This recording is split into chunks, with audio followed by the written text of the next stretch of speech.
I'm going to read this directly from my personal journal entries so you understand how fast everything shifted under my feet. No, this can't be right. Where are my car keys? Where did they go? Mom, I'm doing this for your own safety. You know you shouldn't be driving anymore. I can't believe you're doing this to me. Those are my keys. George, I need you to help with the kids' school drop-offs and pickups this week. The schedule is right here, just until Friday. But you literally told me 3 days ago that I wasn't safe to drive. George, the day my own daughter took my car keys, she looked me straight in the eyes with absolute sincerity and said, Mom, this is all for your own safety. I was 67 years old, standing in the kitchen of the home I paid off with my own hard-earned money, feeling like a child being grounded. I reached out to grab the keys back, but Emily quickly dodged away. George, you can't drive anymore, she declared, her tone leaving no room for argument. I thought that was the absolute worst part of the whole situation. I was wrong. Just 3 days later, Emily called me on the phone with a completely contradictory, absurd request. Mom, I need you to run the school carpool for the kids between now and Friday. George, I remember holding my phone, completely frozen, unable to say a word for what felt like forever. If my driving was supposedly so unsafe that my keys had to be confiscated, why was she suddenly asking me to get behind the wheel to transport her most precious children? George, if you've ever had someone you love cross boundaries and disrupt your life under the guise of doing it for your own good, listen to my story. Before my daughter took my keys, nothing in my daily routine ever made me feel old. Yes, I was 67, and I never hid my age. But turning 67 never felt like a limitation. George, it was just a number marking a vibrant chapter of life that belonged entirely to me. I lived in a quiet, middle-class neighborhood just outside Columbus, Ohio. It was a 2-story brick home where my late husband, Robert, and I raised Emily. Over the years, we updated the house a few times. George, we replaced the hallway wallpaper, pulled up the worn upstairs carpets, and after Robert retired, painted the kitchen cabinets a soft cream color. George, but certain things never changed. The oak dining table where Emily spent countless nights working on homework. The small pencil marks on the kitchen doorframe recording her growth. And the way the morning sunlight filtered through the kitchen window, looking almost identical to when our daughter was just a little girl. George, when Robert passed away 3 years ago after a long illness, I thought the heavy silence in this house would crush me. It didn't. Naturally, the grief of losing my spouse was always present. Some mornings, I still reflexively rolled toward his side of the bed. George. Some evenings, I'd listen closely, expecting to hear the metallic clink of his car keys dropping into the ceramic bowl by the front entrance. But Robert never wanted me to live in fear after he was gone. The last thing he ever told me was, Selma, promise me you will keep living a good, full life. I promised him. And I kept that promise. I drove my Buick Enclave wherever I wanted. George.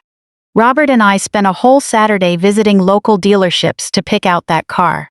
We debated colors, compared fuel economy, drank terrible complimentary coffee, and finally settled on this SUV we both loved. It wasn't a luxury sports car, but it was ours.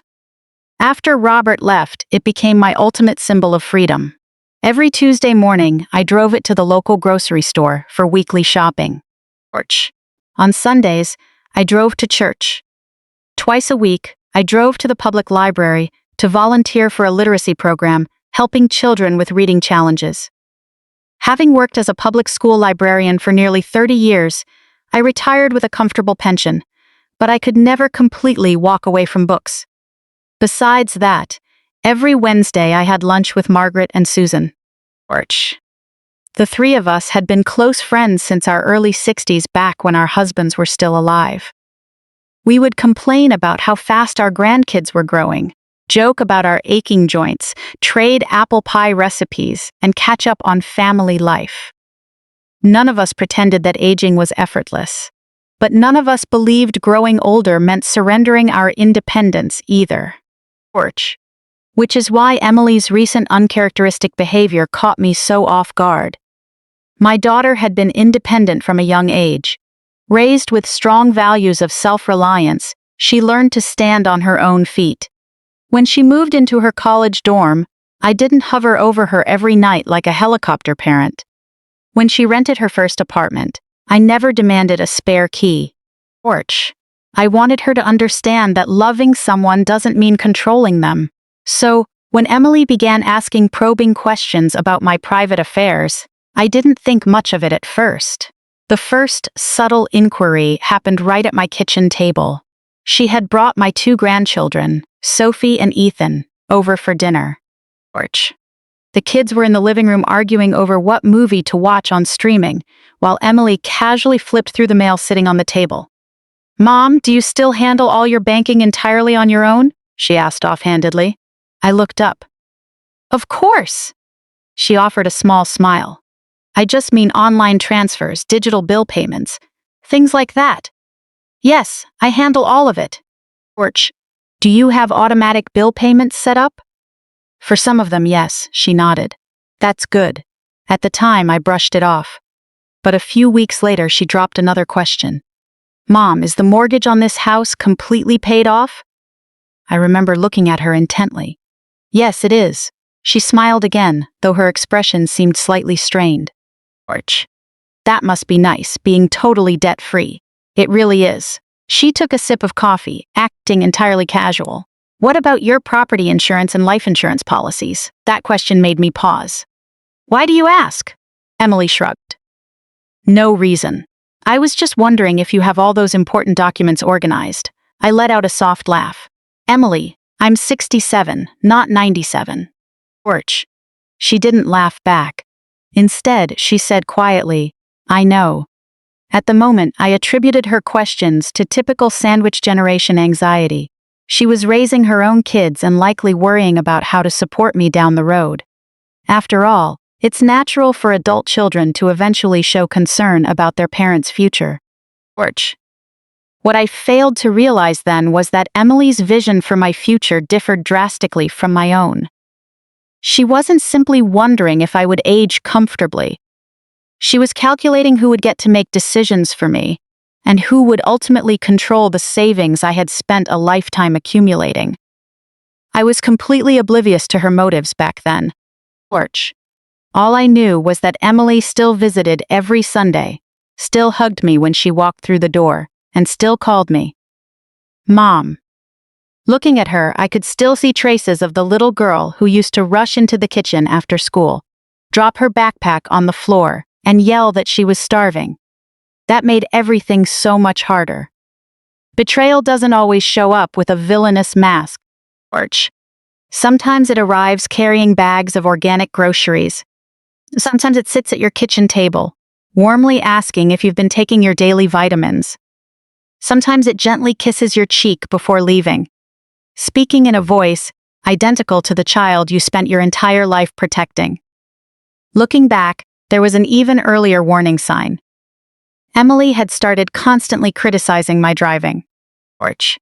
It started subtly. She'd ask things like, "Mom, are you still comfortable driving at night? Or you still dislike navigating those busy roundabouts, right?" Once she even asked if I ever experienced mental lapses or got lost while behind the wheel. I laughed it off at the time.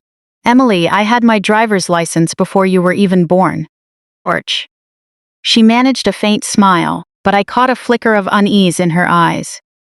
I noticed it, but I didn't understand what it meant. Because she was my daughter, I naturally gave her the benefit of the doubt. That was my first mistake.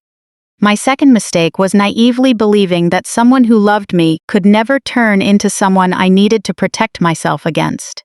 Porch. During that period, I truly believed Emily was just worrying about her mother. I never anticipated that a minor, insignificant event in a grocery store parking lot would give her the exact excuse she had been searching for, and I certainly didn't expect that within days, my car keys would be taken out of my hands for good. Porch. The incident Emily built up into a major scare took place on an ordinary Thursday afternoon. I remembered that day clearly because it started out so wonderfully. In the morning, I was at the library helping fourth graders with their summer reading goals. A little boy named Caleb proudly showed me a book about space, declaring he was going to be an astronaut when he grew up. Which I told him I had absolute faith in him. On my way home, I dropped by the Giant Eagle grocery store to pick up ingredients for a chicken pot pie I planned to bake for Emily's family on Sunday. Sophie had recently praised my pot pie, saying it tasted better than any restaurant version. That compliment alone had me smiling as I pushed my cart through the produce aisle. I bought carrots, celery, onions, a bag of potatoes, and a small apple pie for dessert. There was zero indication of any trouble brewing, until I got back out to my car. I loaded the groceries into the trunk, sat in the driver's seat, started the engine, adjusted my rearview mirror, and prepared to back out of the parking space slowly. That's when I heard a dull scraping sound. I immediately stepped on the brake, my stomach tightening. I got out to check, and saw that the plastic bumper at the back of my SUV had lightly scraped against the metal railing of a shopping cart return corral. That was literally all it was. No people were nearby, no other vehicles were hit, no glass was broken, and there were no dents in the frame, just a faint white scrape on the plastic bumper. I walked around the car, stared at the mark, and actually let out a relieved laugh. Well, darn it, I muttered to myself. I had been driving for nearly 50 years without a serious accident, without a single traffic violation, and without ever putting anyone in harm's way. It was just a tiny mistake, a minor oversight, and I planned to learn from it and be more attentive next time. I drove home carefully and put the incident behind me. Or at least I thought I had. That evening, Emily called. Mom, what happened in the grocery store parking lot today? I stopped washing dishes at the sink. What are you talking about? Someone told me you were in a car accident. I ran into our neighbor Susan and she mentioned seeing you inspecting the back of your car. I frowned. I wasn't in an accident. My bumper just scraped a cart corral while I was backing up. Silence fell over the line. Then she asked, "Is it bad? You can barely notice it. Did you call the insurance company?" "No. Why would I? It's not even worth filing a claim. It wouldn't even meet the deductible." Another silence. Then Emily said, "Mom, that's not the point." I wiped my hands and leaned against the kitchen counter. "Then what is the point?" "The point is, you could have hit a person." I felt frustration rising in my chest, but I kept my temper in check. Anything is a could have, Emily. That's a hypothetical scenario. What if there had been a child behind your car? There wasn't a child. I was looking directly at my mirrors and the backup camera. You can't guarantee that. Your reaction times are getting slower. She let out a long sigh. I recognized that sigh instantly. It was the same tone she used at 16 when she was being rebellious and thought she knew better than me. But this time, there was something else attached to it.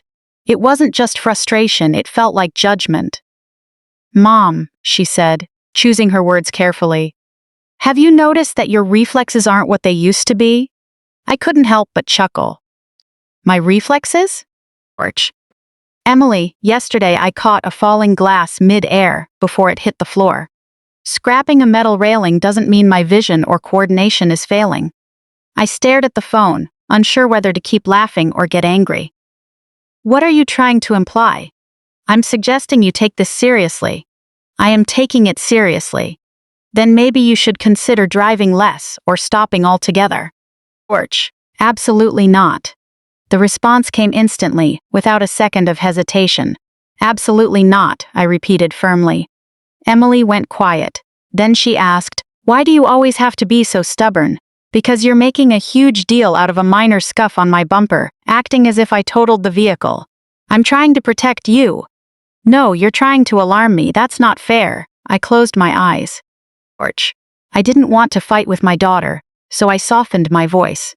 "Emily, I appreciate your concern, but I'm perfectly fine." She didn't respond to that. Instead, she asked a question that made my stomach knot up all over again. "Whose name is actually on the title of that Buick?" I snapped my eyes open. What? The Buick?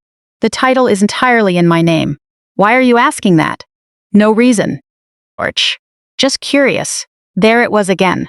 That phrase had become a recurring ghost in our conversations. When asking about my bank accounts, it was no reason. When asking about my house title, it was no reason. Now asking about my car ownership, she used the exact same excuse. I slept terribly that night. Porch. It wasn't because of the scuff on the bumper, but because Emily's random questions didn't add up logically. They felt like a net slowly closing in around me. The next morning, she showed up at my house. She brought me coffee from a Starbucks near her office. For the first 10 minutes, everything seemed completely normal. She kissed my cheek. Porch. How are you feeling? Fine. Did you sleep well last night? Decently. Then, her gaze shifted toward the driveway. Can I take a look at the scrape? I followed her outside. She crouched down, carefully examining the bumper. You really should have an auto shop look at this. It's purely cosmetic. Emily stood up. You need to be more careful. I looked at her. I am careful. Porch. You hit something. I made a small mistake. She shook her head. That's not what I mean. Then what are you saying? She didn't answer right away. Instead, she turned around and walked back inside. I followed her. In the kitchen, she set her coffee cup down heavily on the counter and turned to face me. Mom, I'm serious about this. So am I. Porch. I really think you need to stop driving for a while. I felt the blood run cold in my veins. For how long? How am I supposed to live my life without driving? And who decides when I can start again? She hesitated. I think that's something we should decide together. That word, we, stung deeply. Porch. When I was paying steep property taxes, there was no we. When I drove myself to medical appointments and checkups, there was no we. When I arranged roof repairs and managed my finances, there was no we. But suddenly, when it came to my car, a collective we appeared out of nowhere. I crossed my arms. I am not giving up my vehicle just because I scuffed a piece of plastic trim. Porch. Emily's expression turned cold. You're making this way more complicated than it needs to be. Maybe that's because you're asking me to surrender rights that I have no reason to give up. She stared at me intensely for several seconds. Then she whispered, What if something bad happens? That would be my responsibility, and I will handle it. What if you get injured? Porch. My health insurance will cover it. What if you hit someone else and face a lawsuit? I looked straight into her eyes. I won't. She shook her head. You can't guarantee that. Neither of us said anything for a long moment. Finally, Emily picked up her designer purse. I need you to think carefully about this. I will. She walked toward the door. Then she paused. Mom. What? Porch. Please don't force me to be the bad guy here. Those words echoed in my mind long after she drove away. I hadn't asked her to do anything. I simply wanted to remain an adult who was responsible for my own life. That afternoon, I called my longtime friend Margaret and recounted everything that had happened. She listened quietly. Porch. When I finished, she asked, Selma, before she brought up the car, had Emily been asking about your financial situation? I paused. Yes, she had. Margaret went silent for a moment. Why was she asking about all that? I don't know. Then Margaret offered a thought I really didn't want to consider. Maybe you should start paying closer attention, Selma. Porch. An older person's assets can be very tempting. So I started paying attention. I reviewed my home insurance policies, vehicle registration documents, and account notification settings. I went through all my emails. For the first time in my life, I began questioning whether the incident in the grocery store parking lot was ever really about a bumper scrape. Porch.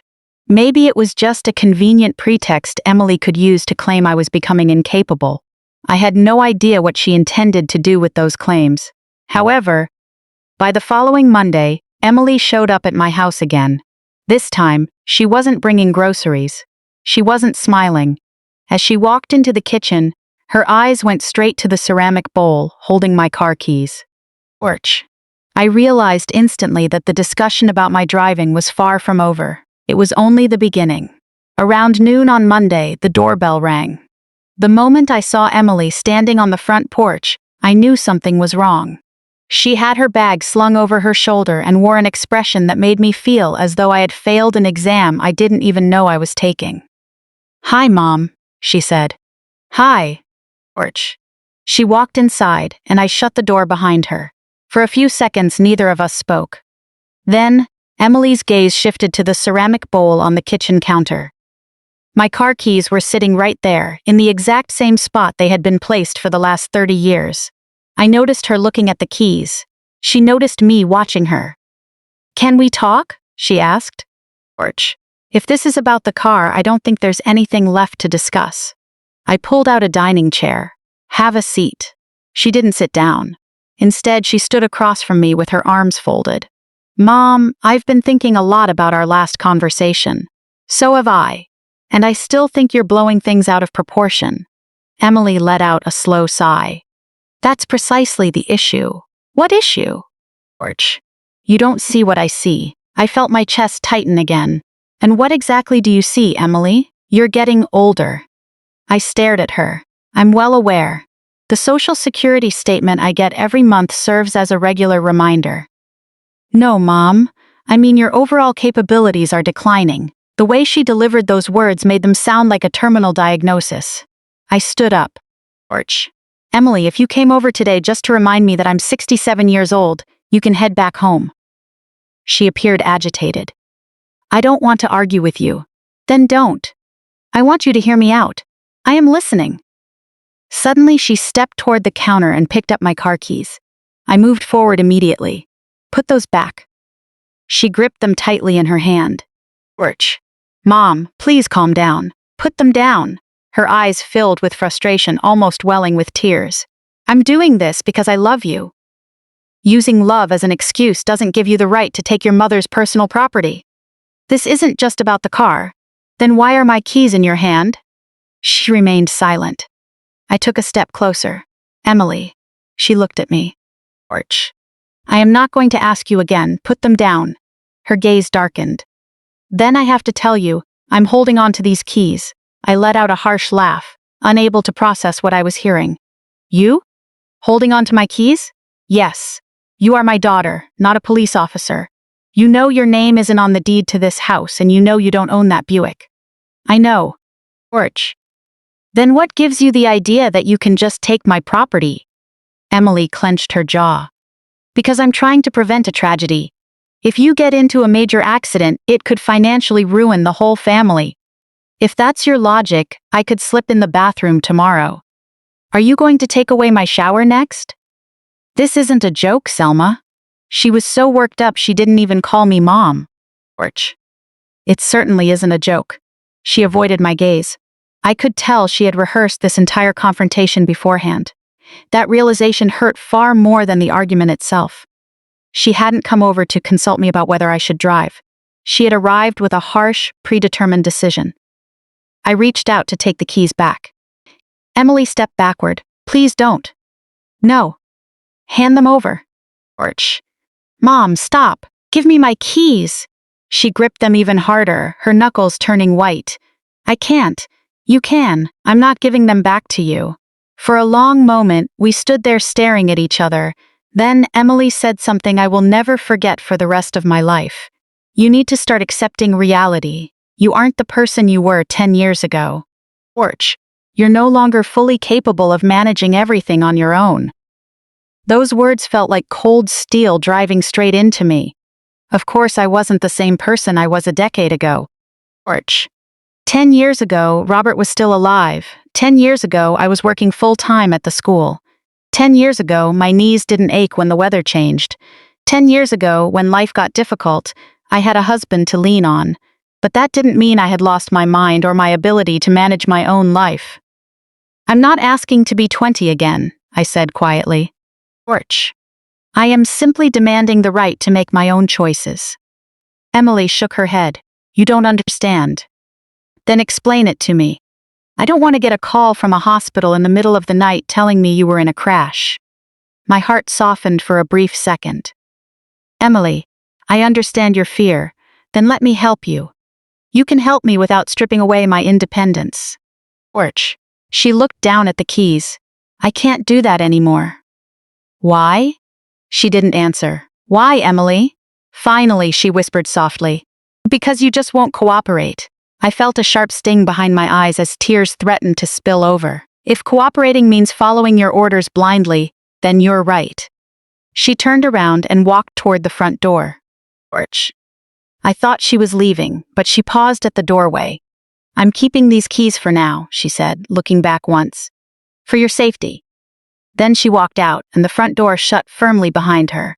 Just like that, right inside my own home, my car keys were gone. I stood in the hallway for a long time. Porch. I could hear the faint hum of the refrigerator in the kitchen and the ticking of the wall clock. Outside, a neighbor started mowing their lawn, the engine roaring in the distance. Everything sounded completely ordinary, yet my world suddenly felt unfamiliar and stifling. I walked back into the kitchen, sat at the dining table, and stared at the empty ceramic bowl. Porch.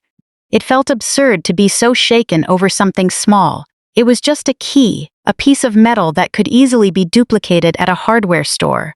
But deep down, I knew I wasn't grieving the metal. I was grieving what those keys represented: my freedom, my privacy, my ability to leave my house whenever and wherever I pleased, and my dignity as an independent adult. Porch. My mind drifted back to the days when Robert was sick. For a period, because he could no longer drive, I had to transport him to his medical treatments. He hated having to rely on me. One afternoon, after I brought him home from the clinic, he sat quietly in the passenger seat and suddenly said, I never want to become a burden that you have to manage. Porch. I had reached over and taken his hand tightly. You are my husband. Assisting you isn't managing you. He smiled faintly. I know. Then he looked out the window. Just promise me one thing. What's that? After I'm gone, never let anyone decide you're helpless just because they claim to love you.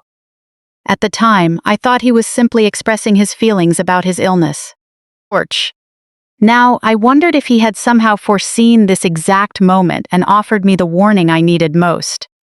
To distract myself, I walked into the bedroom and opened the drawer where I kept important documents. Organizing things had always been my way of processing anxiety and regaining control. Porch. I pulled out my property insurance paperwork, vehicle registration forms, tax records, passport, and bank statements. Most items were exactly where they belonged. Except I noticed one thing missing. An envelope from Chase Bank was gone. I was positive it was missing because I had placed it in that exact drawer just 2 days prior. It was a standard account update notice. Porch. I remembered opening it, deciding it should be kept for my records, and tucking it right beneath the insurance paperwork. Now it was nowhere to be found. I searched through the entire drawer. Nothing. I checked the adjacent filing cabinet. Nothing. I checked the kitchen counters, and I even went through the recycling bin near the door. Still nothing. I sat on the edge of the bed. Porch. Had I misplaced it?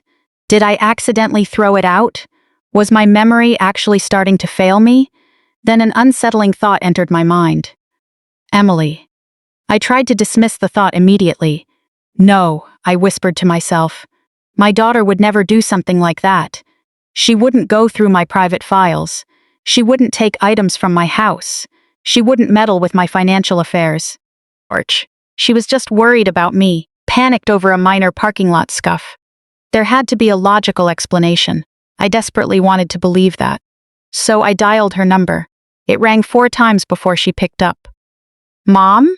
Emily, did you take an envelope out of my desk drawer? Dead silence filled the line. What envelope? A bank statement envelope. I have no idea what you're talking about. Porch. Was it in your document drawer? Yes. Mom, why would I take your mail? I don't know, that's why I'm asking you. Her tone shifted, taking on a soothing, overly patient cadence usually reserved for comforting someone confused. You've been under a lot of stress lately. I frowned. What does stress have to do with my bank statements? Nothing. Porch. I'm just saying you might have moved it somewhere else and forgotten about it. I know exactly where I put it. Are you sure? That question made me deeply uncomfortable. Not just because she asked it, but because of how smoothly and practiced it sounded, as if she had already prepared to dismiss my concern by questioning my memory. I sat in silence. Porch. Then Emily said, "Mom, you need to stop looking for problems everywhere. I'm not your enemy. I'm not looking for problems. But you're acting like I did something wrong, or like I'm losing my mental faculties. You never trust me." I closed my eyes. "I want to trust you, then trust me." With that, she hung up the phone. I slowly lowered the receiver. Porch. For the first time in my life, I felt something far more chilling than anger. Fear. It wasn't a fear that Emily would physically harm me. It was the fear that she was constructing a narrative about me. A narrative where I was losing my sharpness, where I couldn't keep track of things, and where every disagreement could be written off as old age. Porch. If she could convince others, doctors, legal professionals, or judges, of that narrative, what would happen to the decisions I was still fully capable of making for myself? I barely slept that night. My mind replayed the missing envelope, the confiscated keys, Emily's probing questions, and her constant use of the word safety. By morning, I reached a resolution. Porch. I wouldn't make accusations against my daughter without solid proof, but I needed to start observing everything like an investigator. Because sometimes, the initial warning sign of trouble isn't a massive crisis. Sometimes, it's just small, subtle details. A missing envelope, an unusual question, a taken set of keys, and a daughter insisting she's doing it all out of love. Porch. I just didn't realize yet how deep the situation actually went behind those reassuring words. The following morning, I woke up earlier than usual. For a few seconds, I lay in bed staring at the ceiling, trying to persuade myself that my concerns were just a dramatic misunderstanding. Porch. Maybe Emily really was just overly anxious. Maybe I genuinely misplaced the bank envelope. Maybe her financial questions were just routine concern from a daughter looking after her widowed mother. I wished so badly those explanations were true. More than anything, I wanted my daughter to be the person I had always believed she was. Yet a quiet voice inside kept repeating, "You need to verify this." Porch. So I got dressed, brewed a pot of coffee, and sat at the dining table with a yellow legal pad. At the very top, I wrote 3 words, noun facts. Underneath, I began making a list. Emily repeatedly asked about my financial assets, mortgage status, and account setups. She questioned my driving ability over a minor scuff on a plastic bumper. She took my car keys without my permission. Porch. A private banking envelope went missing from my drawer. She immediately suggested my memory was failing when I asked about the document. I stared at the page. Individually, none of these points proved definitive wrongdoing. But grouped together, they sent a cold shiver down my spine. I decided to start my investigation with the bank. Porch. I called the customer service hotline printed on the back of my debit card to review access permissions on my accounts. The representative asked several top-level security questions, such as the make of my first vehicle and my high school graduation year, which I answered effortlessly. "Mrs. Harrington, I see there is an authorized user listed under one of your primary accounts." Porch. My pen stopped on the paper. "An authorized user?" "Yes, ma'am. Who is listed?" She read out the name, Emily Harrington. "My daughter." I sank back against the chair. I had completely forgotten her name was still attached to that account. The representative paused. "Would you like me to explain the specific scope of that authorization?" "Yes, please." Porch. She informed me that the designation was created years ago, shortly after Robert was diagnosed with his illness. Back then, Emily helped us tremendously. She drove Robert to clinics, picked up prescriptions from the pharmacy, and helped manage routine bills when I was overwhelmed. I remembered temporarily adding her to that specific account for convenience during that challenging period. Porch. It looked completely harmless. I never imagined in a million years that, after all this time, that authorization would still be active. "Are you saying she can withdraw money directly?" My voice was tight. "The account carries specific access privileges," the customer service representative explained. Porch. She clarified that authorization didn't mean Emily owned the money, but it did give her the ability to view financial information, print statements, and conduct limited transactions. A wave of heat rushed to my cheeks. Has she logged in or accessed this account recently? Orch. The representative explained that due to privacy protocols, she couldn't share full details over the phone, but she confirmed there had indeed been recent activity tied to that authorized user. I noted down everything she was legally allowed to tell me. After hanging up, I sat at the dining table for a long time. Emily had access. Orch. That didn't automatically mean she stole anything, but it proved my suspicions weren't just in my head. There was a hidden doorway connecting her to my finances that I had completely forgotten about, and I certainly didn't remember giving her permission to keep it open indefinitely. Later that morning, I called Chase Bank again and scheduled an in-person meeting with the branch manager. Orch. Then I opened my email. In my trash and red folders, I found a few notifications I had previously missed. One was about a change in account statement delivery from paper to digital, and another was a login security alert. Neither explicitly named Emily, but the timestamps matched the exact days she had come to visit and gone through my mail. Orch. I printed every single one of them out, placed them in a folder, and wrote the date on the cover. I told myself I wasn't building a criminal case against my own daughter. I was just trying to find the truth. That afternoon, Emily called. Mom, I'm here. How are you feeling today? I'm okay. There was a pause on the line. Did you sleep well last night? Very well. Her voice sounded unusually gentle. Orch. I've been thinking about you. I almost let out a bitter laugh. I've been thinking about you too, Emily. I know these past few days have been tough. I looked at the folder on the table. Which part of it are you referring to? You know, about the car. To be completely honest with you, Emily, I am still very angry. I understand. No, I don't think you do. She let out a sigh. Orch. Mom, I'm just trying to help you. You keep saying that, but I don't feel it. She didn't argue back. Instead, she shifted her approach. Maybe we should talk about ways to make your life easier. A sudden chill ran down my spine. Easier? In what way? You don't need to carry all the stress by yourself or worry about managing everything, she said. Orch. I've managed just fine on my own for years without any major issues. I know.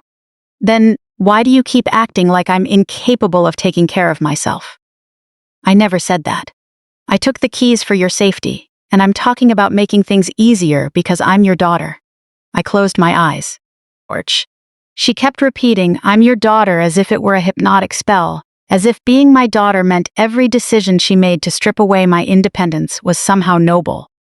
I took a deep breath and asked, Did you take anything else from my house? Her tone instantly turned defensive. What kind of question is that? I'm just asking. Did you? I didn't take anything. Orch. Then where did that bank envelope go? You must have misplaced it yourself. You've been under a lot of stress lately, and your memory isn't what it used to be. I bit my lip. Emily, stop trying to convince me that I'm losing my mind. I never said you were losing your mind. You keep implying it, because that's the only way you can justify how strangely you've been acting lately. Orch. How am I acting strangely? You're the one being paranoid about everyone. I stared at the folder on my table. I have plenty of good reasons to ask questions. Like what? I came within an inch of blurting out the truth about the bank account. I almost told her that I knew she was still an authorized user, and that she had been checking my records. But an instinct held me back. Orch. I suddenly remembered something Robert used to say. He was a terrible chess player, but he loved the game. He always said, never make your move until you can see the entire board. So, I decided not to reveal what I knew just yet. Not now. I just want to figure out what's really happening here, I said quietly. You're making a huge deal out of nothing. Maybe. She went quiet for a moment. Orch. Then she said, Mom, I need you to trust me. I swallowed hard. I want to. You can. I hope so. A few minutes later, she hung up. I stared at my phone screen, unsure if I felt relieved or even more unsettled. That evening, I searched through the old filing cabinet once more. This time, I pulled out a folder labeled Robert, Financial, from the year he was sick. George.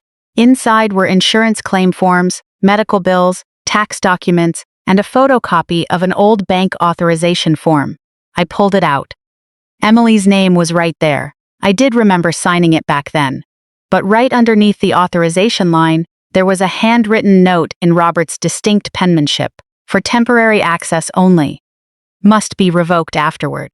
George. I read those words twice, and then a third time. Temporary access only. I sank into my chair as my hands began to tremble. Robert had explicitly intended for Emily's access to be short-term, yet somehow, years later it remained active. I didn't know whether Emily had kept it open on purpose, or if she had simply forgotten about it too. George. But I knew one thing for certain: I could no longer naively assume everything was fine just because Emily claimed it was. The next day, I took an Uber to the bank.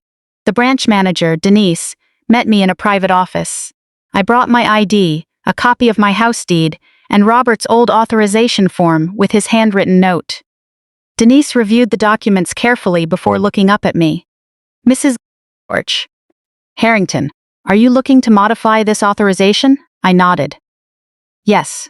Revoke all of her access permissions immediately. She didn't ask why. She didn't judge.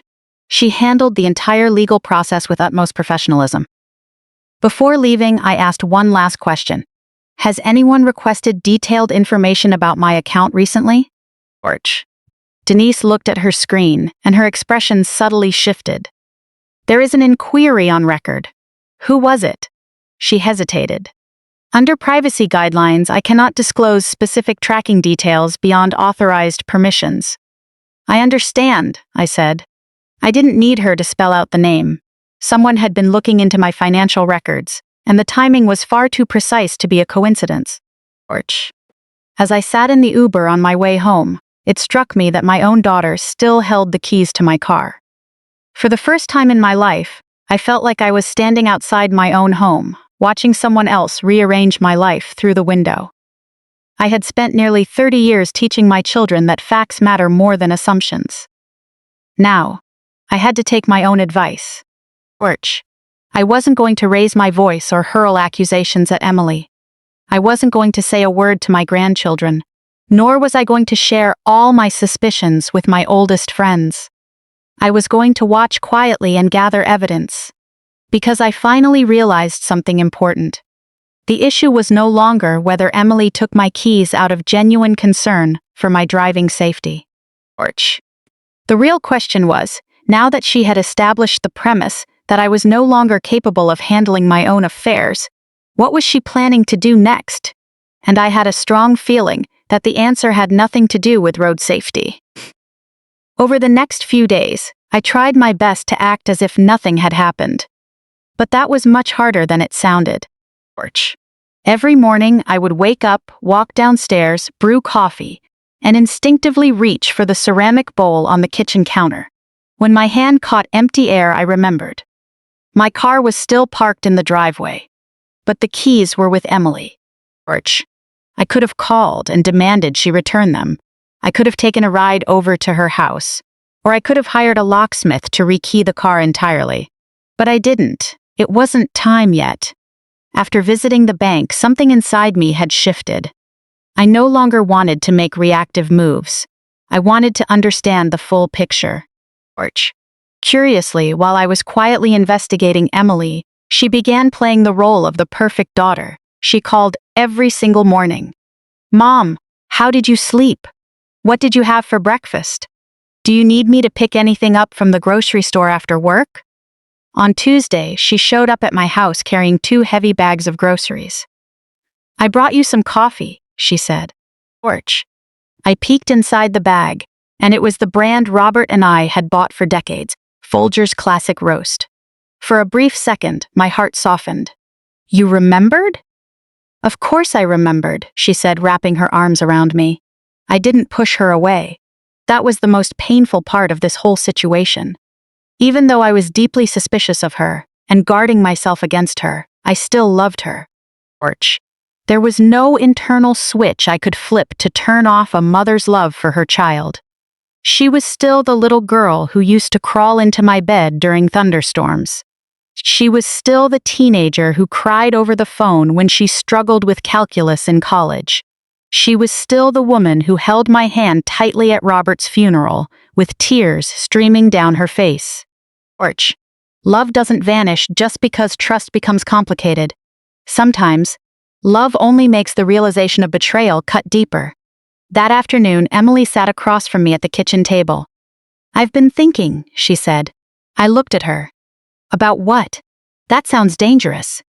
She let out a soft laugh, and for a moment the heavy atmosphere lifted back to how things used to be. Orch. Then her face turned serious. "I know you're still upset with me about the car." "Yes, I am. I don't blame you," she said, which caught me off guard. "I probably didn't handle that situation the right way." "That's an understatement," I replied quietly. She gave me a tired smile. "Okay, I handled it terribly." I stayed silent. She reached across the table and placed her hand over mine. "Orch, but I really am worried about you. I know you are." "No, Mom, I don't think you truly understand." "Then explain it to me." She took a deep breath. "Things have been really difficult lately." I waited for her to continue. "At work, there is so much pressure. They've been cutting my hours." Orch. "Mark's sales commissions have been completely unpredictable. The kids' expenses keep rising, and inflation is hitting us hard." I nodded. "That does sound stressful." "It is," she said, looking down. "And finding childcare has become a complete nightmare. It is just so expensive." I instantly saw where this was going. "Do you need me to watch Sophie and Ethan?" She looked up. "Yes." "How many days a week?" Orch. "A few days would make a huge difference." I looked her in the eye. "Emily, I'm your mother. If I can help you, I will." Her tense shoulders visibly relaxed. "Thank you, Mom. But I also know this doesn't mean you agree with me taking your car." "That's right, I still don't agree. And it doesn't mean you're fine with not driving." "Correct." She hesitated for a second before continuing. "Orch. Actually, that's what I wanted to talk to you about today." My stomach tightened. "Go on." "You know the kids have to be at school before 8 in the morning." "I know, and pickup is at 3 in the afternoon." "I know. I've been trying to find another solution, but I just haven't been able to." I waited. And then, she finally uttered the statement that completely exposed her own contradiction. "Orch. Mom, I need you to drive the carpool for the kids this week starting Friday." I sat there in my chair and stared at her for 5 full seconds. I genuinely wondered if my hearing aid was malfunctioning, or if my mind was finally short-circuiting the way she seemed to expect it to. "What? Drive the carpool?" "I know what running a carpool entails, Mom." Orch. "I need your help handling the morning drop-offs and afternoon pickups." I slowly leaned back, in my chair. "Emily, you took my car keys." "I know. You insisted that it wasn't safe for me to drive anymore." "I know. And now you want me behind the wheel, driving your 2 children through morning rush hour traffic?" She looked extremely uncomfortable. "I'll arrange the transportation." "What transportation?" Orch. "Is Mark going to drive me to the school?" I almost laughed out of sheer absurdity. "So your brilliant solution is having Mark drive me so I can pick up your kids?" "It's just temporary." I shook my head. "Emily, this makes no logical sense whatsoever." "I'm just trying my best to fix a problem." "No, you're trying to turn your financial problems into my responsibility." Her expression changed. "Orch, that's not fair. You said you wanted to help me. Then let me help. Let me drive my own car on my own terms." I stared at her with complete clarity. There it was. The glaring, undeniable contradiction. She stripped away my right to drive under the banner of calling me unsafe, yet because of her own financial hardship, she needed me to step in as a free driver. Orch. "Not as a one-time emergency favor, but every single weekday," I asked her calmly. "So why am I suddenly safe enough to transport your children?" "You wouldn't be driving alone, the kids would be in the car with you." "That's not the point." "Mom, please, no." That single word left both of us frozen. Emily stared at me in shock. I had rarely ever said no to her. Orch. Whether she needed money for college, a cosigner for her first apartment, or someone to watch the kids, I had never turned her down. But this time, I meant it. "I love you," I said. and I love Sophie and Ethan. But I will never accept being told one day that I am too incompetent to touch my own vehicle, only to be asked the next day to carry the heavy responsibility of driving your children. Porch. Emily's eyes filled with tears. Are you really going to stand by and watch me struggle without helping? I am not standing by watching you struggle. You personally removed the very tool I needed to help you. You're my mother and I'm your daughter. Then why won't you give me my keys back? Because you're asking me to prove my worth to you, right after you judged me unfit to be trusted. Porch. She turned her face away. That's not what I meant. It might not have been your intention, but that is the reality of what you did. She grabbed her bag and stood up abruptly. I can't believe you're doing this, and I can't believe you took my keys. Her expression hardened into something cold and distant. I did that because I was terrified something would happen to you. Porch. I'm not angry about your fear, Emily. Then what are you angry about? I am angry that you used your fear as an excuse to make decisions for me behind my back. Emily shook her head. You are being completely unreasonable. She marched toward the front door. Before stepping outside, she turned around. You know what? Maybe I shouldn't bother worrying about you at all. Porch. Those words hit me like a physical blow. Emily. But she slammed the door behind her, leaving me alone in the quiet house, once again. I stood there without moving for several minutes. Then I walked over to the window and looked outside. My Buick was still sitting in the driveway. The car Robert and I had purchased together.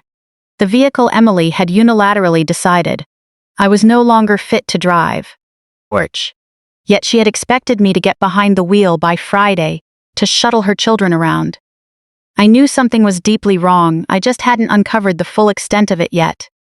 That night, I called Margaret and explained everything that had transpired. There was a long silence on the other end of the line. Finally, she spoke up. Thelma, can I ask you something? Of course. Porch. Is Emily facing a major financial crisis? I frowned. She mentioned work being tough and Mark's income dropping. That's not what I mean. I mean, are they facing serious, overwhelming debt? I thought about it. I don't know. Margaret sighed. Maybe you ought to look into it. I had no desire to invade my daughter's privacy. But suddenly, my mind flashed back to Chase Bank. Porch.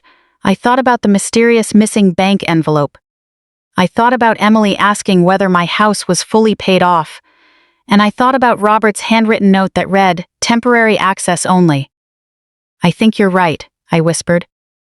The following morning, I opened the old filing cabinet again. I pulled out years of tax returns, insurance policies, property records, and investment statements. Porch. I wasn't searching for proof of a crime. I was looking for any clue that could explain why my daughter had suddenly become so desperate and calculating. And then I found it. A credit card statement. It wasn't mine. It had accidentally been mixed into my files a few months back. The name on the account was Emily Harrington. I stared at the balance, and my heart sank into my stomach. Porch. The figure was far larger than I could have imagined, representing a crushing cycle of debt. The statement listed multiple penalty fees for missed payments. The total amount owed explained perfectly why Emily's voice had been laced with subtle panic whenever she spoke about work or childcare costs. I sank back into my chair. Now I finally understood. Porch. Emily wasn't just worried about me getting older, she was terrified that her own life was rapidly falling apart. Yet I still couldn't see how my car, my bank accounts, and my home connected to her mounting debts. Until I noticed another document tucked directly beneath the credit card statement. It was a printed email. At the very top of that page was a sentence that made my blood run cold. Porch. Mom's house may be our best option. I read it once. Then I read it again. I didn't know who wrote those words or who received them, but one thing became painfully clear. My daughter's financial crisis had officially become my crisis. And that missing bank envelope wasn't a harmless mistake. It was part of a calculated intrusion into my life. Porch. I read that printed email 3 full times before I finally allowed myself to breathe again. Mom's house may be our best option. A short sentence, But those words completely altered how I viewed everything. I sat at the kitchen table with the paper resting in front of me, trying to process its meaning. The email lacked enough context to reveal exactly what Emily was planning. Porch. It could have meant selling the house down the road, taking out a home equity loan, or some other financial maneuver I didn't yet understand. I didn't know for sure, and because I lacked complete answers, I refused to rush over and confront her blindly. Porch. If there was one lesson I learned from my decades working in a public school library, it was that half a sentence can be twisted to mean almost anything if you fill in the blanks with assumptions. I wasn't going to invent stories about my daughter. But I sure wasn't going to turn a blind eye anymore either. I placed the paper back into the folder and locked it inside my desk drawer. Porch. Then I sat there in silence for an hour. Part of me wanted to call Emily immediately and demand an explanation. Part of me wanted to drive over to her house and face her directly, though that thought quickly faded when I remembered I didn't even have my car keys. The irony of that almost made me laugh out loud. Instead, I chose to wait. Around 6 o'clock that evening, Emily called. "Mom, I'm here." Porch. "Are you doing okay?" I looked toward the locked desk drawer. "I'm fine. You sound strange. I'm just tired." A pause followed over the line. Then she said, "I wanted to apologize for yesterday." "For what part?" "For asking you to run the carpool after everything that happened." I didn't respond. She kept talking. "I shouldn't have put you in that position. Thank you for setting me straight." Porch. "I was just feeling backed into a corner, and I didn't mean to make you feel like I was taking advantage of you." I closed my eyes. The genuine tone in her voice made the situation hurt even more, because part of me desperately wanted to believe she was just overwhelmed by life, not orchestrating something against me. "Emily," I said softly. "Yeah? Can I ask you something?" "Sure." Porch. "Are you facing a financial crisis?" The silence that followed lasted longer than I expected. Finally, her voice sounded dry when she asked, "Why are you asking me that?" "Because you told me things have been difficult lately." "They have been." "How difficult, Emily?" "Mom, I really don't want to talk about this." "Why not?" "Because it's embarrassing." I leaned back against my chair. Porch. Facing hard times isn't something to be embarrassed about. With inflation where it is, a lot of people are struggling right now. You don't understand. You can try explaining it to me. She let out a long sigh. Things just got completely out of hand. "Is it credit card debt?" Silence returned to the call. "How do you know about that?" I didn't tell her I had accidentally seen her statement. Porch. "I've been your mother for 39 years, I said. "I guess I just noticed details." She let out a bitter laugh, completely devoid of humor. "Yeah, you always do. Mark and I are working on fixing it. Can you just, I don't know." Her response broke my heart. Not because she was in financial trouble, but because she hadn't trusted me enough to come to me directly. I said, "You should have come to me." Porch. "I didn't want to ask you for money." I looked toward the desk drawer. "Did you ever even consider it?" "Consider what?"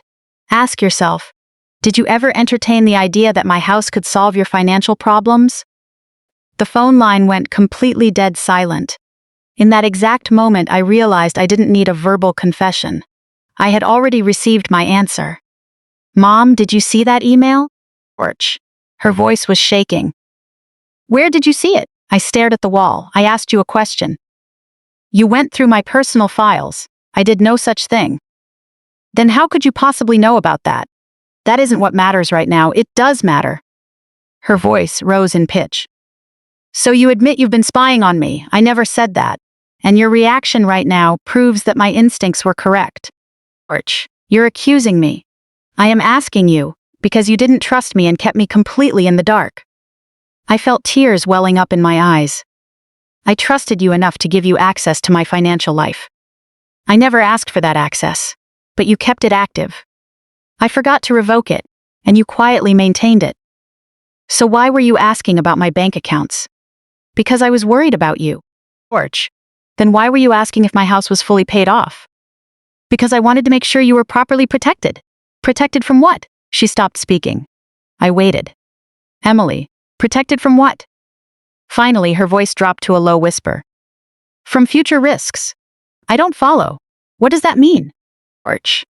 It means I don't want a situation down the road where you need long-term care and have no options left. I stared at the wall ahead of me. There they were again. Safety, protection, future. Words that sounded filled with love, until you realized they could be weaponized to justify crossing every boundary. I asked, "So what role does my home play in this protection plan of yours?" Orch, she began to sob softly. "I don't know. You do know." "No, Mom, then tell me why you wrote that my house might be your best option." She fell completely silent. I felt a piece of my heart break deep inside. It wasn't just that she had financial struggles, or even that she looked at my house as a financial resource. Orch. It was that while she claimed to be worried about my driving safety, she was secretly evaluating my property behind my back. I lowered my voice. "Emily, were you planning to ask me to sign over this house?" "No." On pushing me to sell it? "I don't know." "Were you planning to take out a mortgage against it?" More silence. "Emily!" "I don't know what I was going to do." Orch. I believed her, and that was the most terrifying part. She didn't sound like a mastermind. She sounded like a panicked, middle-aged woman backed into a corner, starting to view her mother's assets as a personal exit strategy. But that didn't make her actions acceptable. I said, "You took my car keys. I was trying to protect you. You checked my bank information. I was trying to help manage things. Orch, you pried into my house deed. I was trying to figure out what happens if you ever need long-term care. You had me sign paperwork under the guise that we were just planning ahead." "What paperwork?" My heart rate accelerated. "What paperwork, Emily?" "The power of attorney. The financial power of attorney." I stood up from my chair. "Why?" "So that if something happened, I could step in and help you." Orch. "And what if nothing happened?" She had no answer. A quiet, steady anger washed over me. Not an explosive rage, but the cold realization that people had been making plans around my life while treating me as if I weren't even in the room. I said, "You do not have the right to decide I am incompetent just because you are afraid." "I never said you were incompetent." Orch. "You took my keys after a minor scratch on a bumper, claiming I might harm someone. I haven't harmed anyone. You don't know what tomorrow brings. Neither do you." She started crying again. "Mom, I'm scared." I closed my eyes. For a split second, I wanted to comfort her and tell her everything would be okay. Orch. But then I remembered Robert's voice reminding me never to let anyone decide I was weak, just because they claimed to care about me. So I said, "Being afraid does not give you the authority to take control of my life." She sobbed into the phone.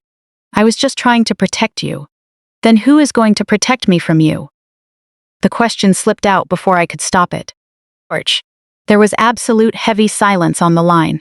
After a long pause, Emily finally spoke. "I think you need to talk to a professional." My stomach dropped. "A professional? A doctor? Why?" "Because you've become completely paranoid." I gripped the edge of the table tightly.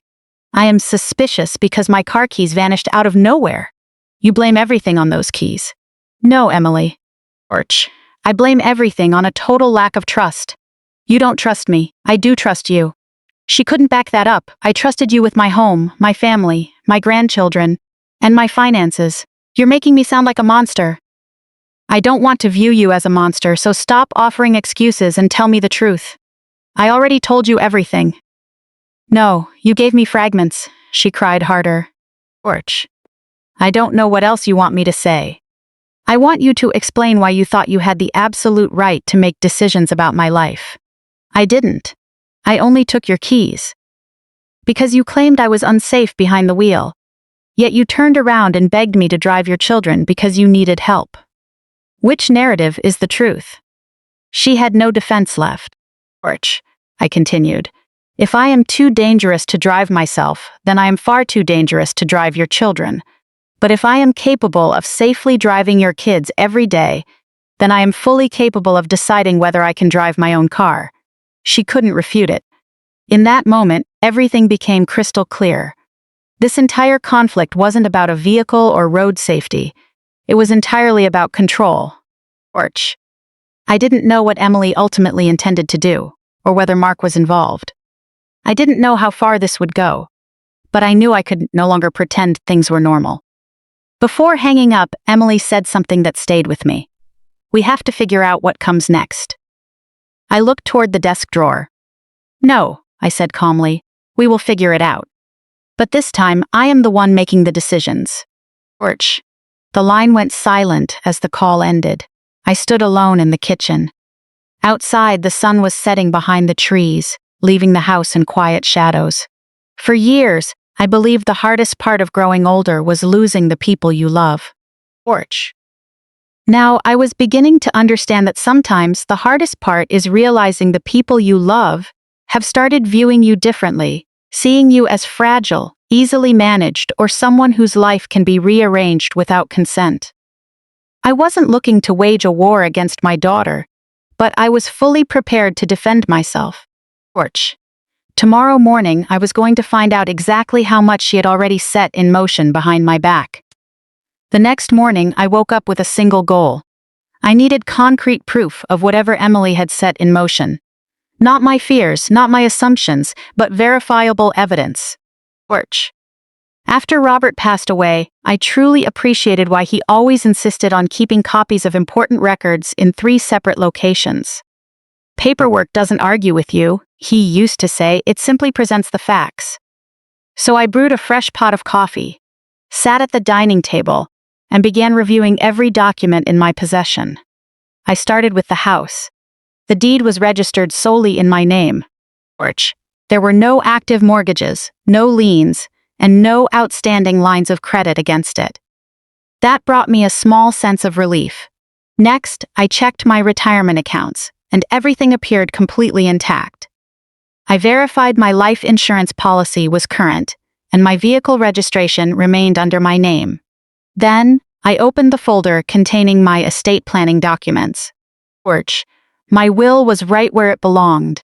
My power of attorney documents were there as well, and that was when I noticed a detail that made my chest tighten. The financial power of attorney form in the folder was not the original document Robert and I had drafted together years ago. This was a much newer document. I stared at the execution date on the page. Torch. It had been drafted and signed just a few months prior, something I had no clear memory of completing, and listed right there as the designated agent was Emily. I read through the pages twice, and then a third time. This wasn't merely a healthcare directive for emergencies. Torch. It granted Emily sweeping authority over my banking, investments, real estate transactions, insurance matters, and overall finances under specified conditions. I immediately picked up my phone and dialed the number for the law firm printed on the letterhead. The receptionist answered smoothly.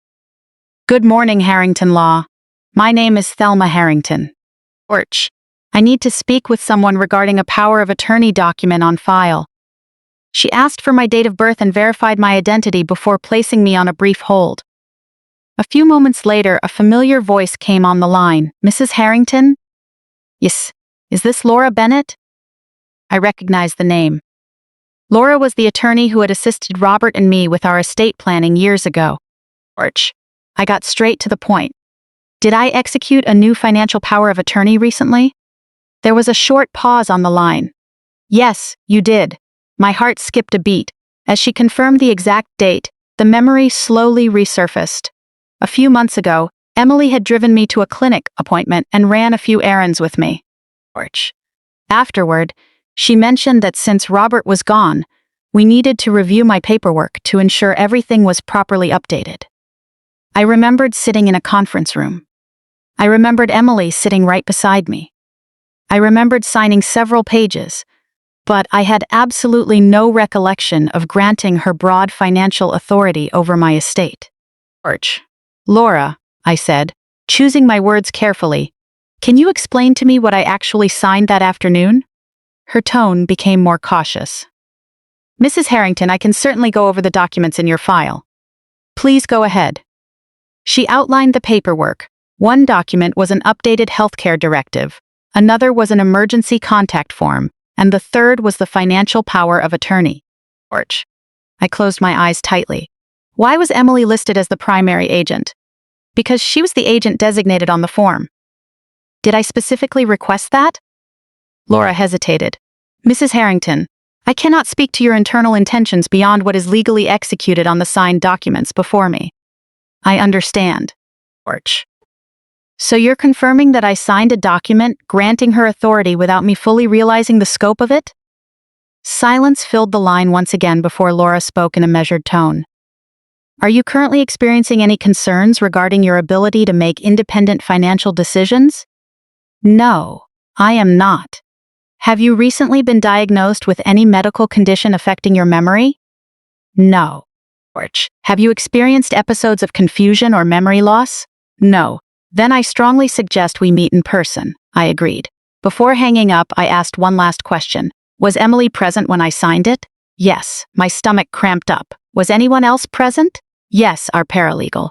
Was I ever alone with the attorney at any point? Laura hesitated. I believe so.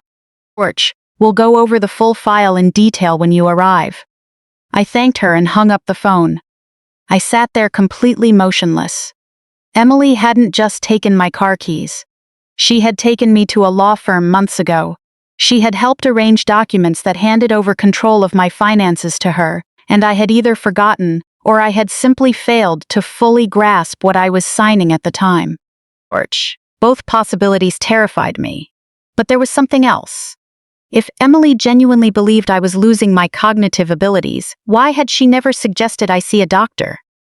Why had she never mentioned any concerns about my memory to me? Instead, she chose to bypass everything and take control directly. The distinction was massive. I dialed Margaret and she answered right away. What happened? George, I found something. What is it? A new power of attorney form. She went silent. Is Emily listed on it? Yes. Oh, Thelma. I had no idea things had gotten this far. Have you spoken to a lawyer? I made an appointment. Good. She paused, then asked suddenly, do you still have your car keys? No. Then demand them back. I will. George. Looking out at the Buick parked in the driveway today, I took a deep breath and called Emily. It rang a few times before she picked up. Mom, I need my keys. She let out a sigh. We've already been through this. No. You spoke unilaterally while I was forced to listen. Mom, I can't give you the keys. I am getting my keys back today. You're still emotional. Yes, I am. You're not thinking clearly. George. Those words hit like a heavy blow, cutting deeper than I expected. Why do you keep saying that to me? Because you get worked up over things that aren't even happening. They are happening. What's happening? Tell me. Silence. I could hear the kids making noise in the background. Then Emily said, I'm at work. I'll pick them up. You don't have a car. I know that. You can't just walk over here. George. Why not? Because I'm busy. Then bring them to me. She went quiet. Emily, I have errands to run tomorrow, and I need my vehicle. What errands? I can drive you. I don't need a ride. I need my car. I can't. Why not? Because I have plans. Then cancel your plans. She grew frustrated. You're being completely unreasonable. No, I am being entirely reasonable. George, I am demanding the return of my lawful property. Mom, you're turning this into a massive hassle. You made it a hassle the moment you took them. I took them because I love you. I am asking for them back because I love myself. She went completely silent. I had never spoken to her like that before. Finally, she relented. Fine. What time? After work? 6 o'clock? I'll be waiting at home. She hung up. George. I set the phone down on the table. My hands were shaking. Not from fear, but because I finally realized I had stopped asking for permission. At 6:15 p.m., Emily arrived. She walked inside, holding a small envelope. Looking utterly exhausted, she placed the envelope onto the kitchen counter with a soft thud, without even saying hello. Everything is in there. I opened the envelope. George. Both of my car keys were inside. I pulled them out and held them in my hand for a moment. They felt heavier than ever before. Emily watched me closely. Are you satisfied now? No, she looked surprised. I thought this was what you wanted. I wanted my property returned. She crossed her arms. Right. I looked at her. Why did you take them in the first place? Because you scraped the car. George. You claimed it was for my safety. It was. Then why did you ask me to drive the carpool for the kids? She looked away. I already apologized for that. That doesn't answer my question. She stayed quiet. I slid the keys into my pocket. Then, looking her straight in the eye, I said, I know about the financial power of attorney. Her expression shifted instantly. Torch. For the first time in my life, I saw something in Emily's face I had never seen before. Not anger, not sadness, panic. What power of attorney? She stammered. The one you took me to sign at the law firm. I didn't force you to sign anything. I never said you forced me. She swallowed hard. Mom, you signed it yourself. Did you understand what authority that document granted you at the time? Torch. She didn't answer. Emily, I was trying to make sure you were protected. Protected from what? From ending up with nothing. You're the only mother I have. Tears filled her eyes. That's the only reason I did it. I shook my head. No, she stared at me. You cannot disguise control as protection. Her composure completely broke down. I was terrified. I didn't know what else to do. Torch. You could have talked to me. You wouldn't have listened. You never gave me the chance to prove I would. She wiped away a tear. I thought you were getting older. I am getting older. I thought maybe you weren't seeing the dangers that I was seeing. What dangers did you see? She hesitated for a long time before speaking in a barely audible whisper. A future where everything falls apart. Torch. I looked at my daughter. For the first time, I truly understood that Emily wasn't just trying to take something from me. She was trying to fix the chaos in her own life by convincing herself she was helping me. But that didn't make her actions right. I said to her calmly, I am going to meet with Laura Bennett tomorrow. Emily froze. Why?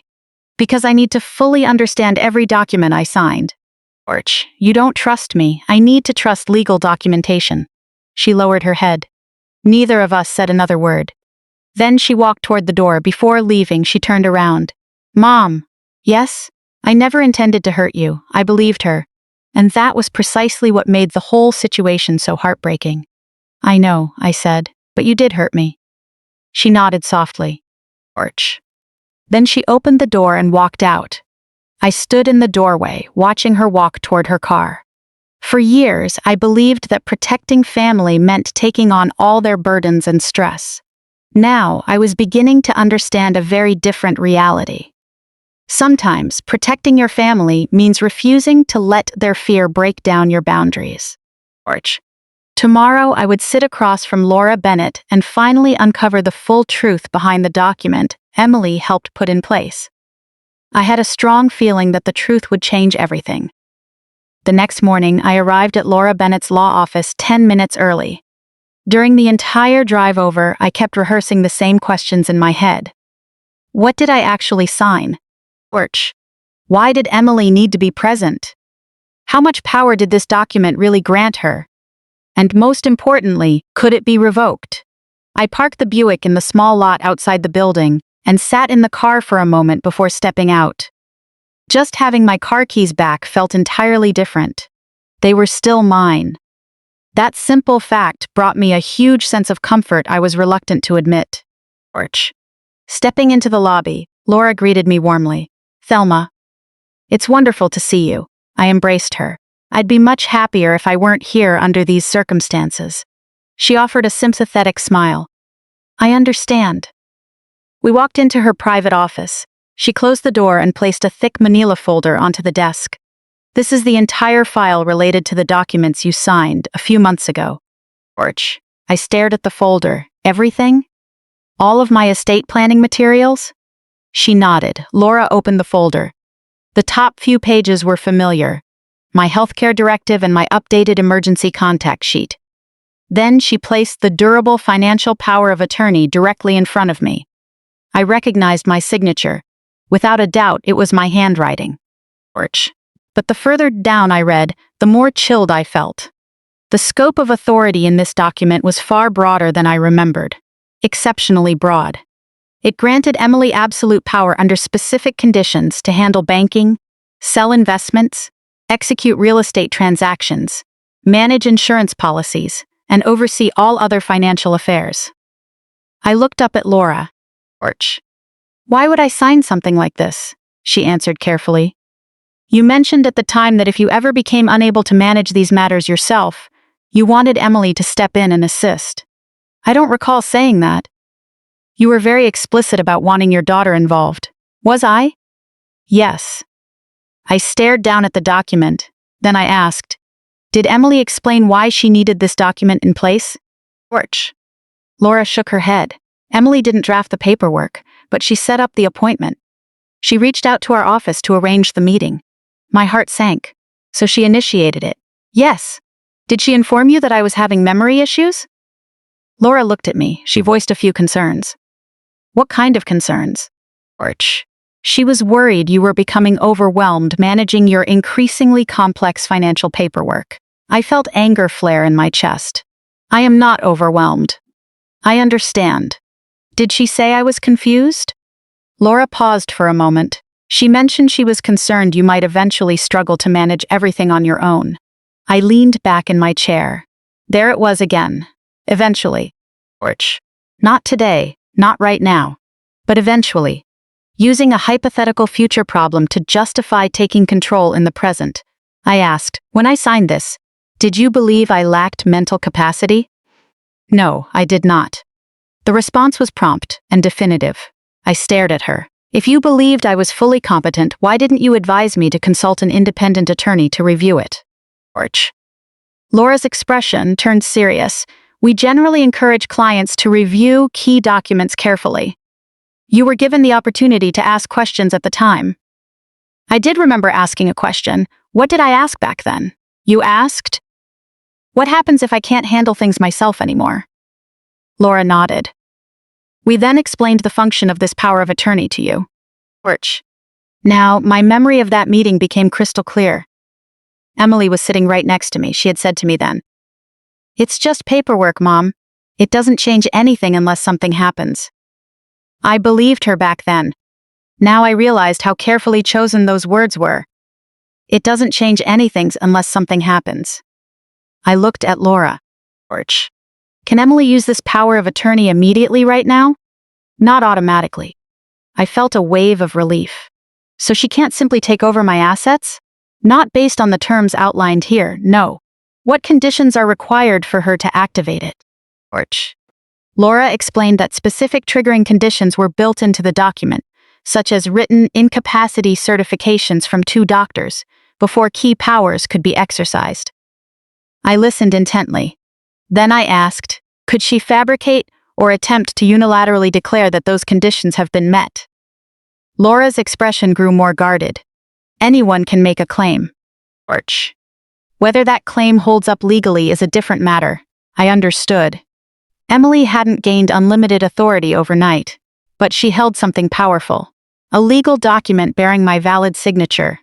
In the hands of someone desperate enough, that paper alone posed a massive threat. I asked Laura what I should do next. Orch. I recommend you revoke the existing power of attorney immediately and draft a new agreement that truly reflects your personal wishes. I nodded.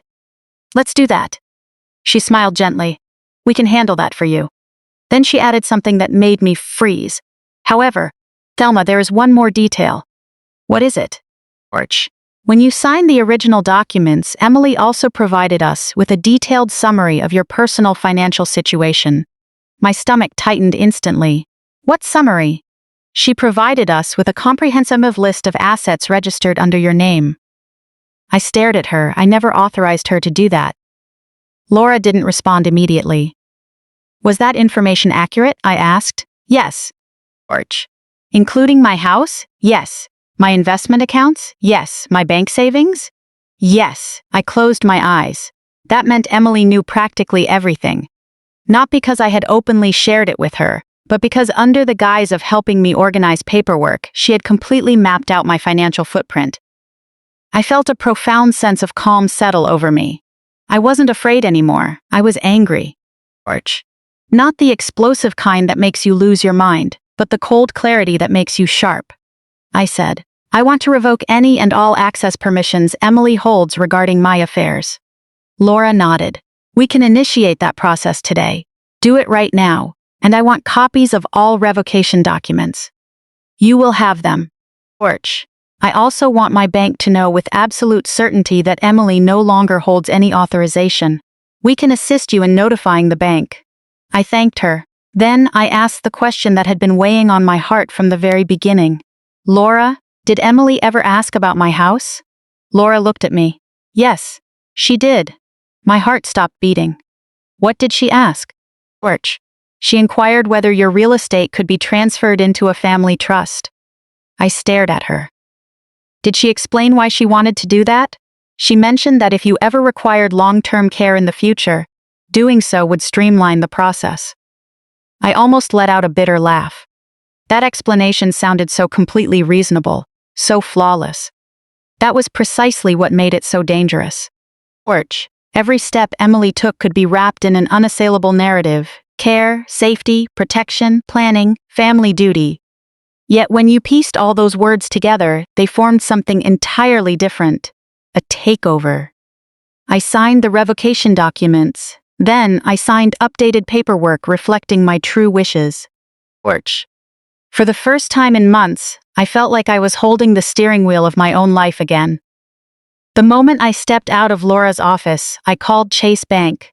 I instructed them to immediately remove the authorized user attached to my account. After verifying my identity, they confirmed the removal. Next, I called my home and auto insurance provider, followed by my financial advisor. George. I even reviewed my designated beneficiary lists, not because I believed Emily would steal from me directly, but because I refused to let anyone make unauthorized assumptions about my intentions ever again. When I finally returned home, I sat down at the kitchen table. I thought the worst was behind me. It wasn't. My phone rang. Emily's name flashed across the screen. I stared at it. George. I almost declined the call, but I pressed answer anyway. "Hello? Mom, are you home?" "Yes. Where were you this morning?" "I was out." "Where?" She paused. "At Laura's office." Dead silence fell over the line. Then Emily asked, "Why?" "I needed to review my paperwork." "Which paperwork?" "My estate planning documents." Her breathing shifted. "What did you do?" "I made some changes." "What changes?" George. "I revoked that old financial power of attorney." She sank into complete silence. Seconds later, she gasped softly. "What did you do?" "I revoked it." "Why?"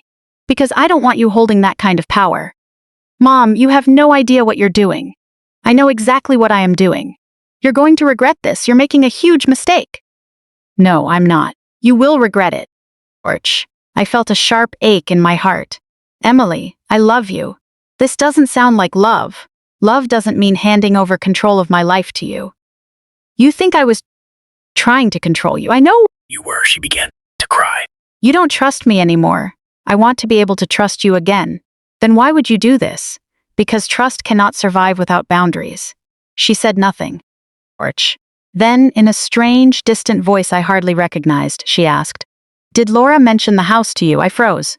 "What about the house?" Another heavy silence. "Emily?" she whispered.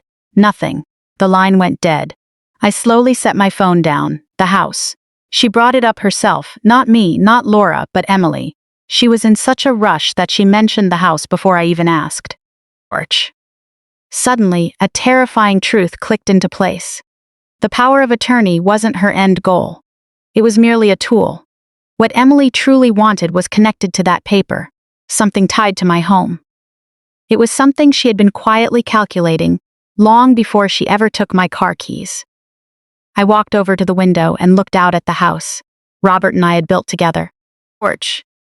I looked at the garden he planted with his own hands, the porch where we spent countless summer evenings, and the kitchen where Emily grew up. For decades, I viewed this house as a symbol of our family sanctuary. Now, I wondered if my daughter had come to see it as a personal cash machine for her future. Porch. If I was right, the conversation ahead would be 10,000 times harder than any argument over car keys. Because this time, Emily wasn't just after my keys. She was coming after something much bigger. Over the next 2 days, Emily didn't call me once. The silence was even more nerve-wracking than I anticipated. I had assumed that, after I revoked the power of attorney, she would blow up. Porch. I expected accusations, arguments, maybe even threats. Instead, there was nothing. No good morning call, no text checking if I had eaten, no Sunday dinner invitation, no photos of Sophie and Ethan, absolutely nothing. The absolute stillness made the house feel hollow. I kept telling myself that maybe this was a good thing. Maybe Emily needed time to cool off. Maybe I needed time to think too. Maybe once the anger settled, we could sit down and finally have an honest conversation. Replaying those final words she spoke before hanging up, I couldn't shake the chill. Did Laura mention the house to you? That sentence ran on an endless loop in my head. So on Thursday morning, I dialed Laura's office once again. I need to ask you something. Of course, Thelma. Did Emily ever explicitly discuss transferring my property with you? Laura hesitated. She did ask a few questions.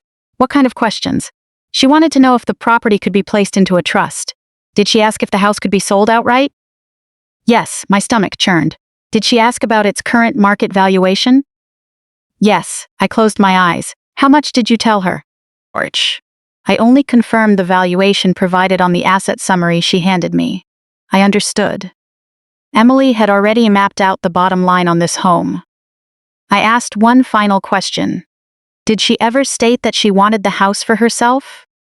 No, that answer should have brought relief, but instead, it left me even more uneasy.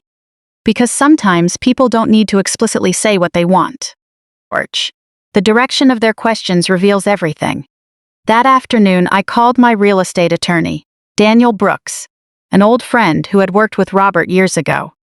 I laid out the entire situation. He agreed to meet me the following morning. That evening, I reviewed all my records once more. The deed, insurance, property tax receipts, will. Everything still looked intact. Then, I spotted something I had never seen before. It was a printout of an email from a few months back sent by a mortgage lender. The subject line read, "Request for property information." I stared at it. I had never reached out to a mortgage company. The email indicated that an inquiry regarding my property had recently been submitted, requesting details on potential financing or refinancing options. My hands and feet turned ice cold.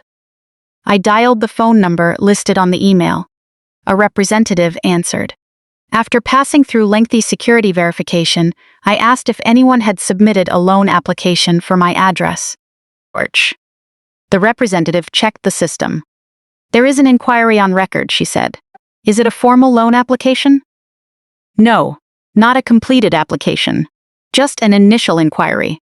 Who initiated it? She hesitated. Due to privacy policies, I can only provide limited information.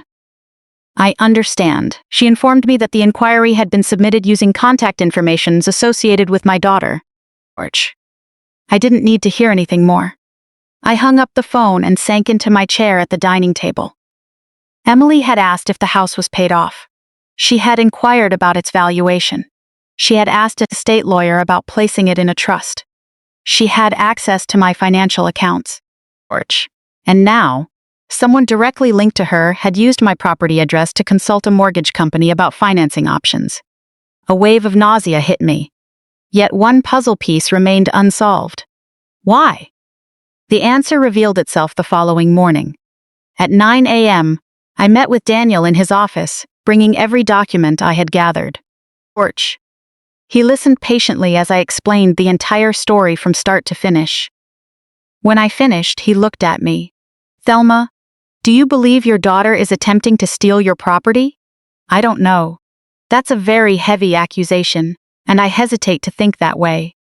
That's understandable, he said, flipping through the papers before asking a sharp question. Is there any possibility that Emily and her husband are currently facing foreclosure or severe debt? I told him about the credit card statement I had seen. His expression turned grave.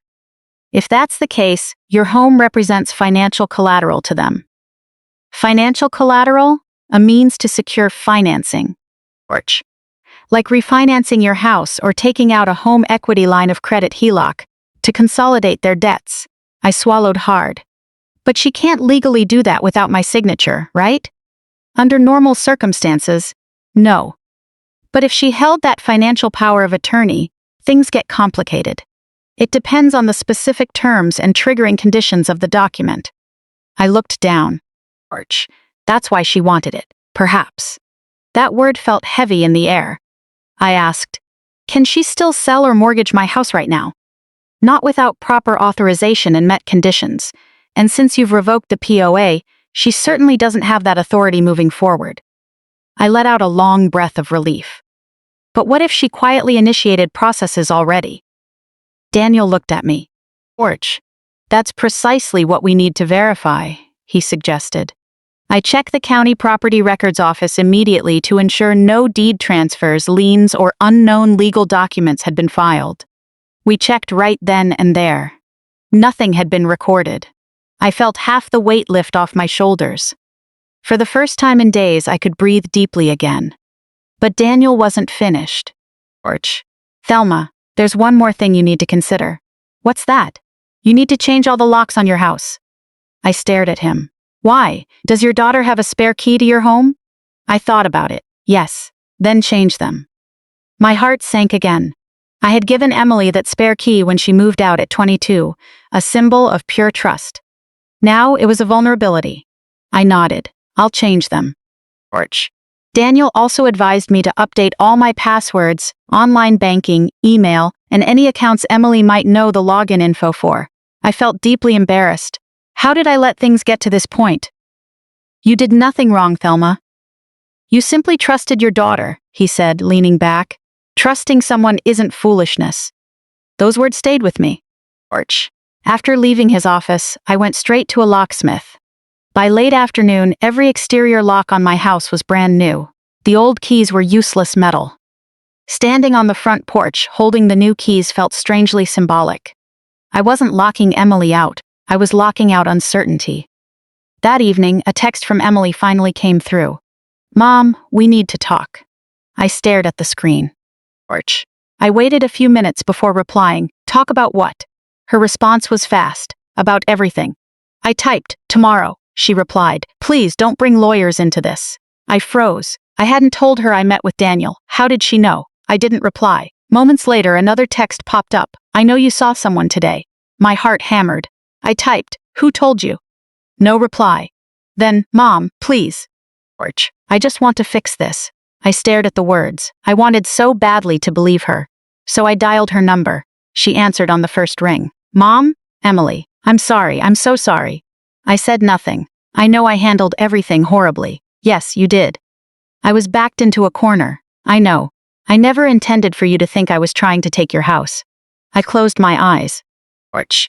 But you kept asking about it over and over. I was just trying to find a way out of our debt. Silence. Then she whispered, yes, that admission hurt. But I never planned on stealing your home. I never used the word steal. That's what you're thinking. I think you were considering using what belongs to me to fix your own trouble. She began to cry. Mark lost his job. I hadn't known. When? Porch. 2 months ago. Despite everything, my heart softened slightly. Why didn't you tell me? I was embarrassed. Mom, our bills are piling up. How much debt? She named a figure. It was terrifyingly large, but it still didn't justify what she had done. I asked, were you the one who contacted the mortgage lender? She went silent. Emily? Yes. You used my property details? Yes. Tears spilled down my face. Porch. Why didn't you just come to me and ask? Because I knew you would say no. That sentence shattered something deep inside me. Not because she lied, but because she had unilaterally decided my feelings were irrelevant long ago. I said quietly, so knowing I would say no, you tried to go around me. I didn't mean it like that. But that is what you did. Porch. She sobbed. I thought, if I could just stabilize things and get through this, I would pay you back later. With what? You don't even know when you'll find work again. I looked around the kitchen. This was where Emily sat doing homework as a child, where she ate countless birthday cakes, where she held me tightly after Robert passed away. Porch. And now here we were, discussing whether my home would become collateral for her debt. I felt completely exhausted. Emily, I will help you find a way through this, you will? Yes, she cried harder. But I will never hand my house over to you. I understand, and I will never relinquish control of my finances to you. I understand. Porch. Nor will I allow you to spread rumors that I am incompetent just to get help. I never wanted people to think that, but that is what you did. Heavy silence fell. Then she asked softly, "What do I do now?" I took a deep breath. "You can start by telling me the complete truth." She didn't answer. I waited. Finally, she said, "There's one more thing." My heart sank again. "What is it?" "I didn't do this alone." Orch. The room felt ice cold. "Who helped you?" Emily began to sob. "Mark." I closed my eyes. Of course, her husband. The man absent from every conversation, facing financial ruin. The direct beneficiary if my home became collateral. What did Mark do? Emily hesitated. He was the one who contacted the mortgage company. What else? He also spoke to someone about your power of attorney. My blood ran cold. Who? Orch. She whispered. A name I knew very well, making me realize instantly that this situation was far more sinister than a daughter taking her mother's car keys. Because the person Mark spoke with wasn't a real estate agent or loan officer. It was Patricia Caldwell, our family's trusted financial advisor of 15 years. Orch. In that moment, I finally understood why Emily was so confident she could convince everyone I was losing my independence. She had help from the inside, and that help was about to become the key to uncovering everything. In the seconds following those words, I lost the ability to speak. Orch. I sat at the kitchen table, holding the phone tightly to my ear, staring at the brand new brass lock on my front door. Who did he talk to? I finally found my voice. Emily hesitated. Miss Caldwell. My stomach turned over. Patricia Caldwell? Yes, Patricia had been our financial advisor for over 15 years. Orch. She helped Robert and me plan our retirement portfolio, attended our anniversary dinners, and sat beside me after Robert passed away, explaining our investments and assuring me everything would be fine. I used to trust her with everything I had. What did Mark tell her? I don't know all of it, Emily said, her voice cracking. He told her you weren't handling things well. I closed my eyes. Orch. Did he tell her I was losing my mind? That I couldn't take care of myself? He said you were struggling. That is not the same thing. I know. No, Emily, you don't know. My voice started to shake. If Patricia believes that nonsense, she's going to pass that false narrative right along to other official channels. I know. But I didn't know what else to do back then. Orch. I stood up and walked over to the window. Outside, the street was quiet and peaceful. The next-door neighbor was watering their flower beds, and a dog was barking somewhere off in the distance. Everything looked completely normal, but my life had been thrown entirely off course. Why did Mark reach out to Patricia? I asked. Orch.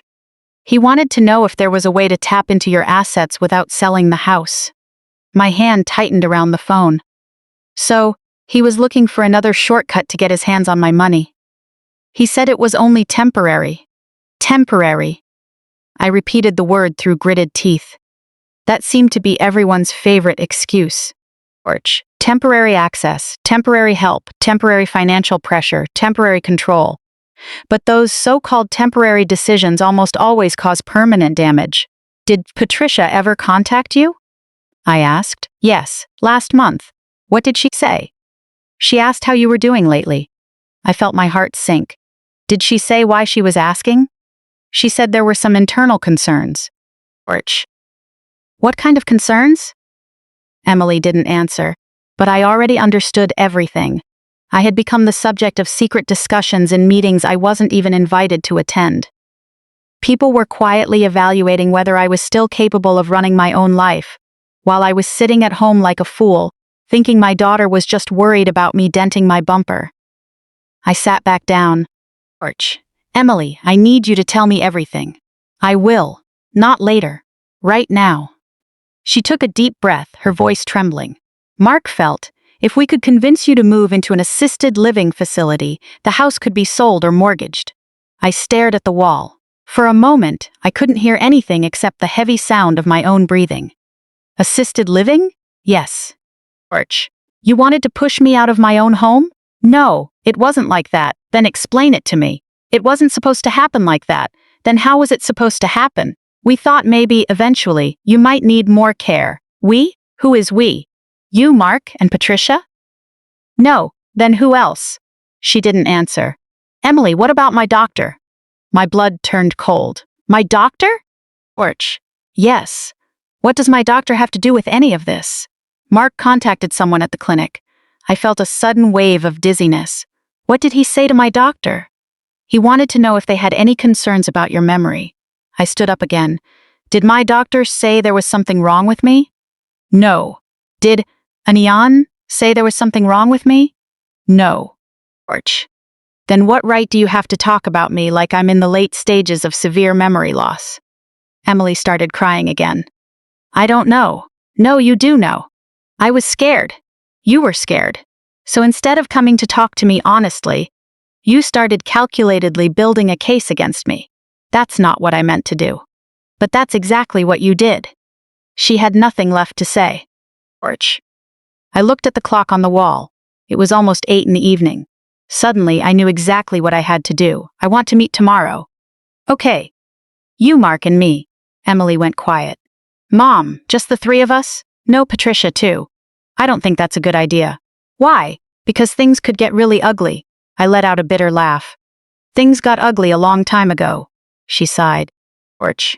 Fine, tomorrow afternoon. Where? My house. Another heavy silence followed. Okay. After hanging up, I barely slept. My mind was consumed with thoughts of Patricia. The woman who had once helped Robert pick out index funds, the woman who embraced and comforted me after his funeral, the woman who assured me, Thelma, your finances are completely secure. Orch. Now, I wanted to know what kind of story she had been fed. The next morning, I called Patricia. She picked up right away. Thelma? Patricia. Her voice sounded tense. I heard. I know there have been some concerns about you recently. I'd really love to hear what these so-called concerns actually are. I don't think it's appropriate to discuss this over the phone. Orch. If there's one thing I hope you take away from my story, it's this.